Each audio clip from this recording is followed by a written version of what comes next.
Hi everybody, it's Joni here at Joni's Journals, and you can see I've got a lot of things out on my desk because we are going to make a Christmas card today using leftovers from the Christmas Advent Kit for 2024 from Tracy Fox, and we are also going to make an envelope, okay? Let me show you what I've been doing.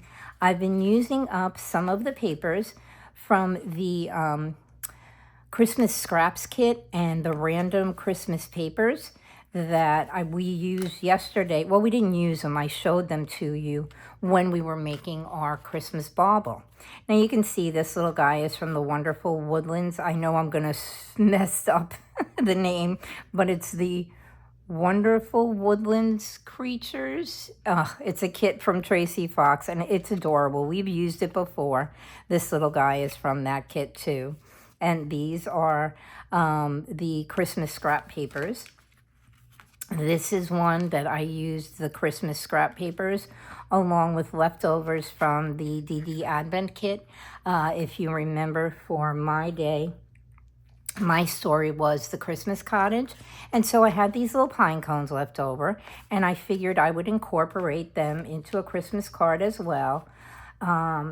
Excuse me.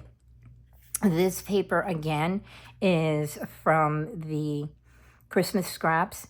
This one I believe is from, oh gosh, I can't remember what it is. It might be from the Festive Compendium, but I've just been pulling out all of my scraps and my leftovers, and I've been making little Christmas cards. But what I've also been making, this is from the random Christmas papers.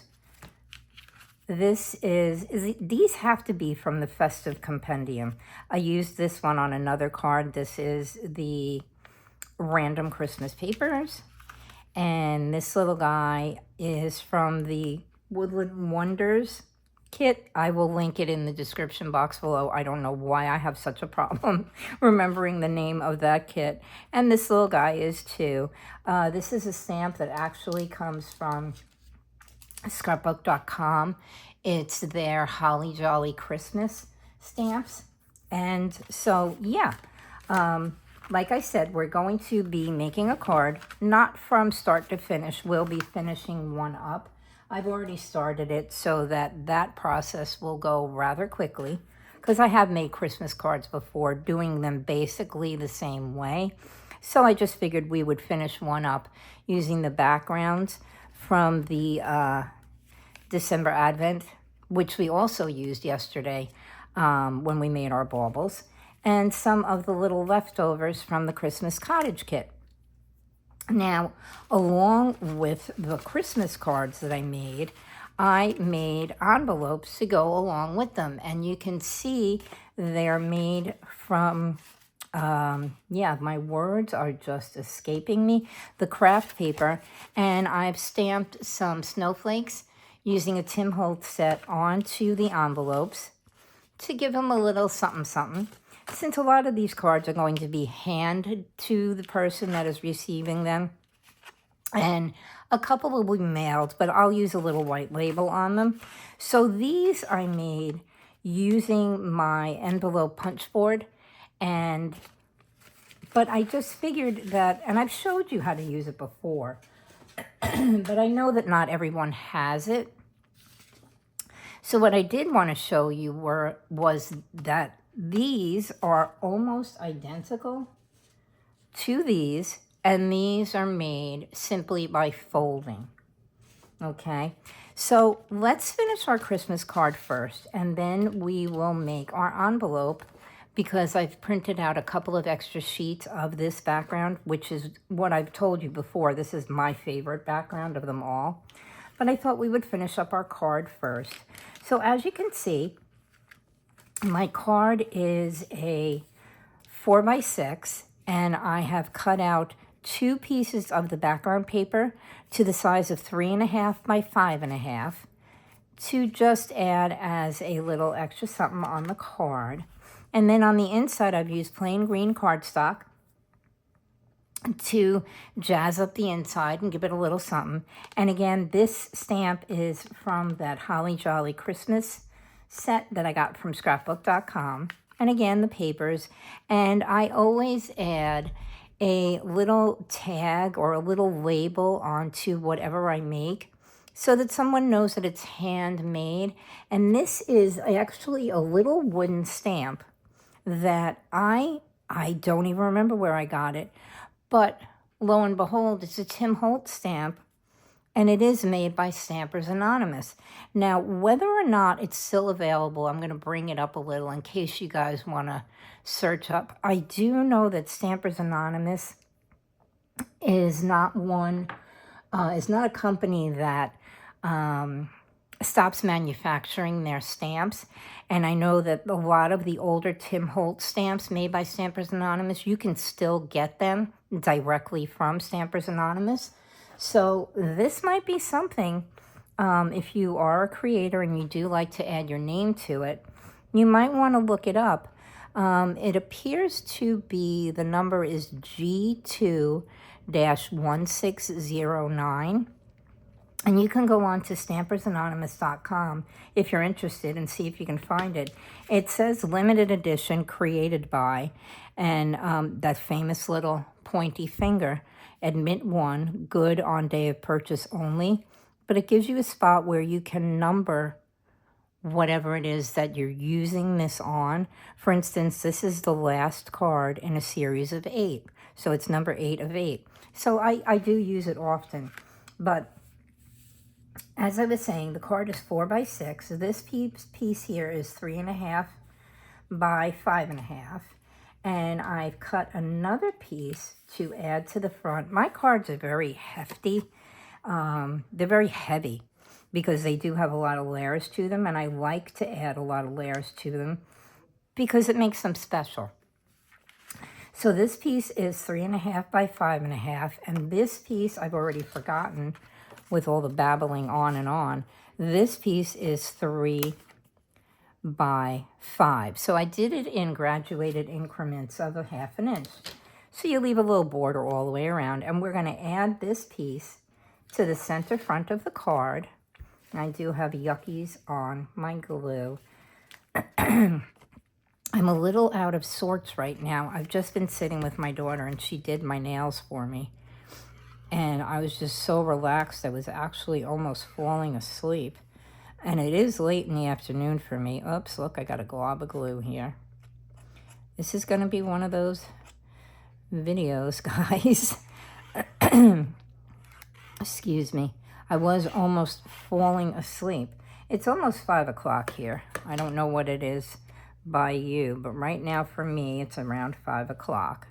So what I'm going to do, I'm going to center this little piece, another little layer on top of the card, onto the front of the card. And I do have a little bit of glue there.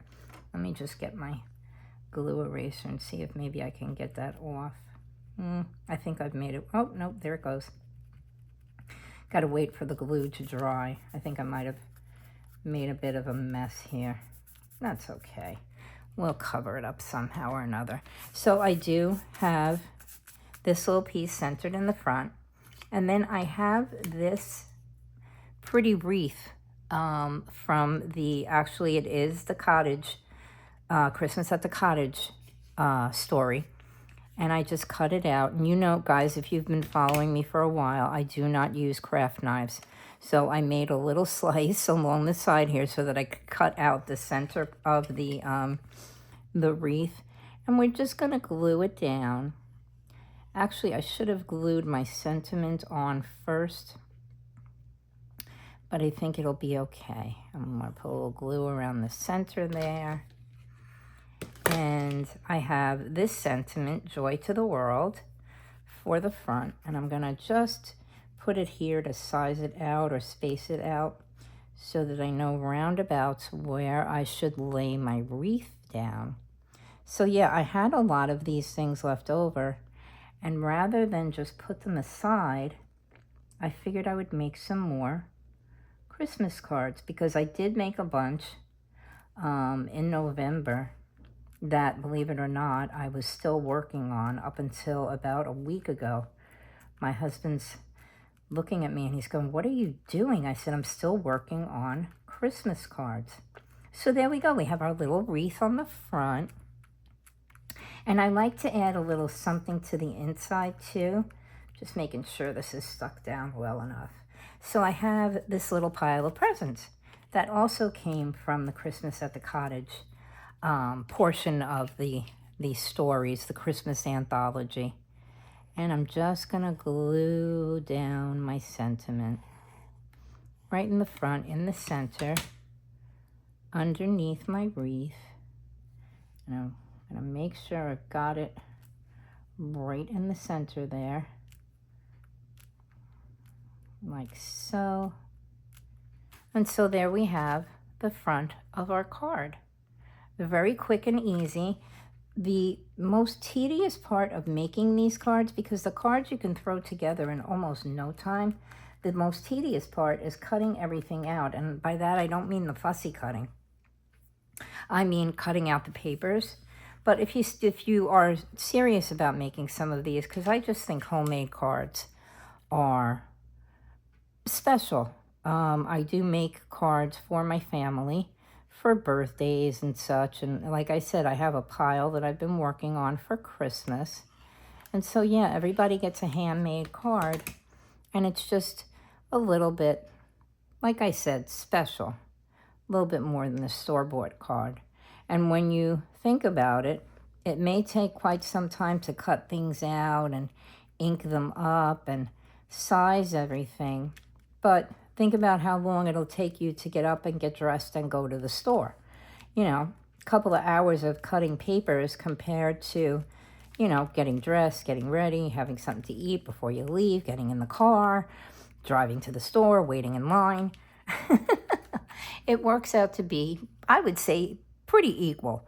So there you go. We have our little card, very simply made, okay? And even though I did some of the parts beforehand, I'm going to have to fix that. That's going to annoy me. I can always add a little gem to it, and that'll be fine. What was I going to say? Yeah, cutting all the papers and stuff out, it just makes them, they're a little bit more special. So let's put that aside for now. And I'm going to show you how I make the envelope. Actually, I need the card back. Okay, this is a quick way to make your own envelope. And I'm going to show you, I've been watching a couple of videos and I saw something on Pinterest. This is the way you do it. You take your ruler and you measure the size of your card from corner to corner diagonally. Okay, in this case, this card is just under 7 1/4 inches, okay? In order to judge the size of the envelope that you need, you take your card measurement, which, like I said, is just under 7 1/4 inches, and you add an inch to it, okay?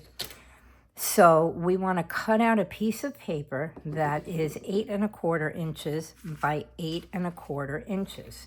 So that's what I have here. And again, you can see I did use another sheet of the background.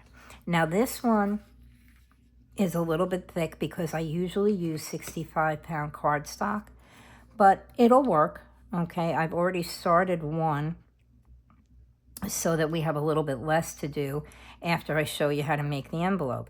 So my sheet of paper is 8 1/4 by 8 1/4 square. I'm just going to turn it like this. My board is so sticky. So 8 1/4 by 8 1/4. And that will give you the perfect size envelope for your card. Okay, now what you need to do is you want to turn your piece of paper on a diagonal. If you're working on a grid, it might make it a little bit better because you kind of want everything to match. So you can see I've got it started up here at the 10 mark, and I know you probably can't see it, but it is matching up to the 10 mark at the bottom. And then each corner on this side is equal on the 6th line, okay, the 6-inch line. So now you know that your envelope is straight. Then what you want to do is you want to center your card on your envelope. Now this may be a little bit difficult, especially for me working around the tripod, but I do have the lines going this way and going this way, and also this one going here. So I know that my card is straight, and I'm just going to judge it and see if it is centered. I might move it down just a smidge. Okay, that looks pretty centered to me, even in the camera. Okay, then what you do is you want to pull up either the top, the bottom, or the side of your envelope and fold it gently over your card, okay? Because that is how you will know what size your envelope needs to be once it's finished. Now, I'm looking at these 2 points here, and I'm doing my best to make sure that they're even, and they might be off just a little bit. And then you're going to press down the edge of your piece of paper. In my case, it's cardstock, okay? And now you want to either bring up the bottom or bring down the top.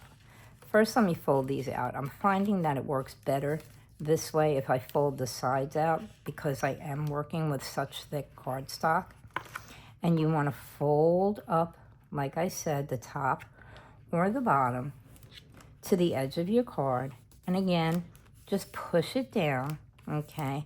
Because we are going to use our bone folder, and we're going to make sharper creases, okay?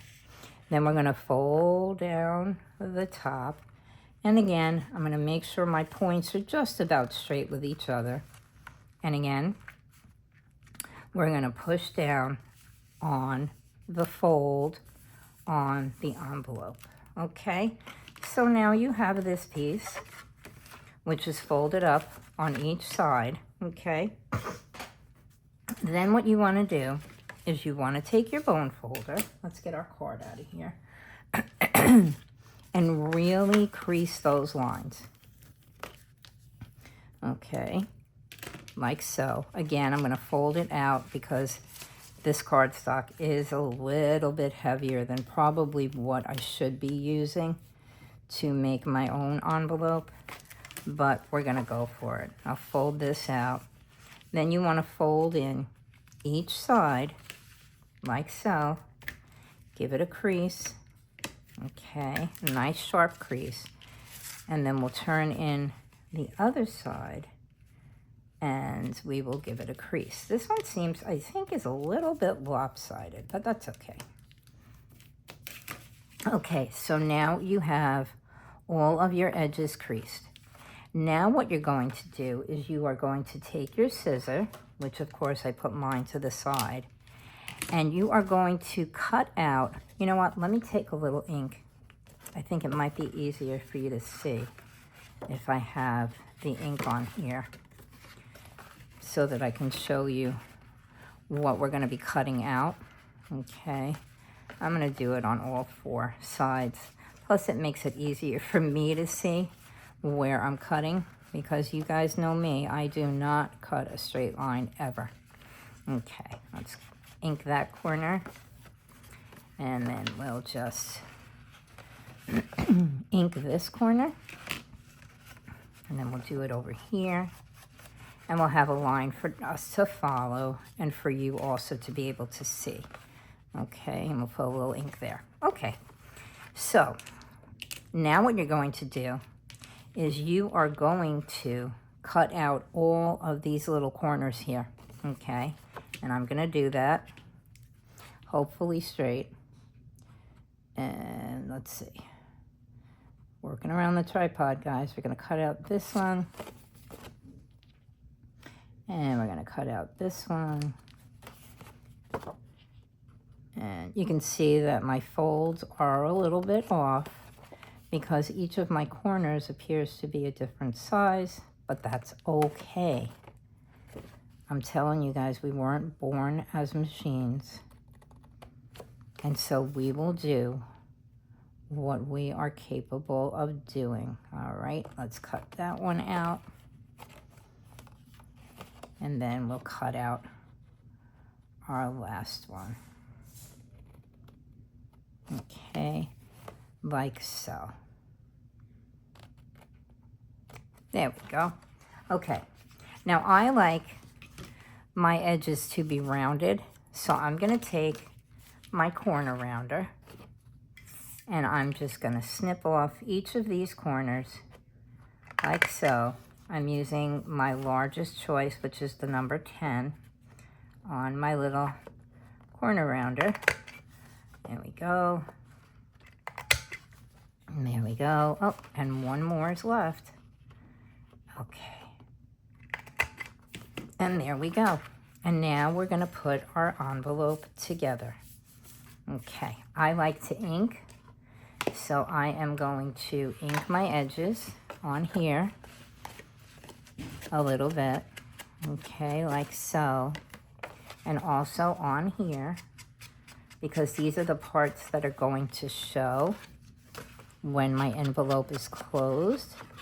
I'm going to ink there. You can see I tore my paper a little bit. That was when I was cutting it. It kind of got stuck on my paper trimmer, like so. And we will worry about, oh, I smudged it. Okay, we will worry about it when we finish, because I do want to ink these edges as well. Got a little bit of a smudge on there, but that's okay. All right, there we go. Okay, so now what you're gonna do, let's put our ink aside so I don't smudge anything else. You're gonna fold in your sides. And I'm gonna take my bone folder again, and I'm just gonna crease these a little bit more. Fold in your sides, like so. Now, generally what I like to do is I put 2 lines of glue down this portion of the envelope so that when I fold it up, this will stay holding on very nicely. Okay? Now, let me grab my glue gun. So I'm gonna take and I'm gonna put a little bit of glue along here and round it about over here. You probably see better when I do the other side because I am a righty. So I'm going to put a little bit of glue down here and come in on this corner here. And then I'm going to, oh, I overdid again. We're going to put a little glue right there. And then we're going to flip our flap up, and I'm just going to push out so that all of the glue comes away from the inside of the envelope. All right, and there you have your envelope. Okay, I'm just gonna fold this one down too, and I'm gonna crease it a little so it stays nice and flat. And there's our envelope, okay? And then we can go around and we can ink the edges like so. Nice and simple. And we'll go around there and come around here. And so that it looks a little bit vintage. And then we will grab the card that we just made. And I will show you that it is going to fit in perfectly. And it slides right in like so and closes up. There you go. So in less than 25 minutes, you made a card and you made an envelope. Okay, guys? So there you go. I hope you enjoyed that. It was quick and simple. And I will probably be back next weekend with another video because I start my vacation on Friday and I'll be off for a couple of weeks. I'll be able to do some more videos with you. But I hope you enjoyed that. So again, it's the Christmas Anthology December Daily Advent Kit. It's available on Tracy's Etsy. And I will link that, as well as I will link her website where you can get these background papers. And that's about it. I hope I didn't fumble bumble too much.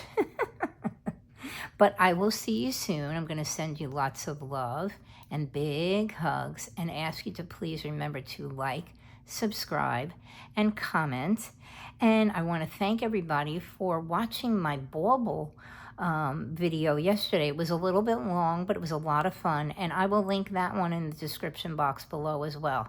Okay, guys, take care, and I will see you soon. Enjoy the rest of your day and your night, okay? Bye-bye.